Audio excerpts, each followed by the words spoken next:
જય શ્રી કૃષ્ણ, જય માતાજી, જય મુગલ. હાય, કેમ છો બધા? સો હું લાવી છું સારંગપુર દરવાજા. યાર આ એક દરવાજો છે જ્યાંથી હું રોજ આવન જવન મારે થતું હોય છે. હવે વાત એવી છે કે આનો ઇતિહાસ શૂન્ય, આને તો 2 શૂન્ય આપવા પડે. આમાં હું શું બોલું? હા, અત્યારના સમયમાં કપડા સિંધી માર્કેટ છે, પછી ફૂલનું માર્કેટ છે, ફ્લાવરનું માર્કેટ, બસ આનામાં કશું જ ઉમેરાય એવું નથી. પણ હા, દરવાજો ખૂબ સરસ છે અને જોઈને આનંદ થાય છે કે યાર શું દરવાજો છે.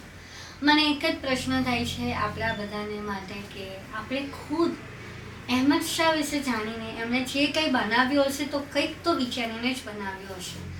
તો એ ઇતિહાસ જાણવા જેવો છે અને હું એક કોશિશ ચોક્કસ કરીશ કે હું કંઈક વધારે લાવી શકું. તમને સારંગપુર દરવાજા વિશે ખબર હોય તો મને ચોક્કસથી જણાવજો, પ્લીઝ જણાવજો. અને મારો વિડીયો ગમે તો લાઈક, શેર, સબસ્ક્રાઈબ કરવાનું ભૂલતા નહીં. જય શ્રી કૃષ્ણ.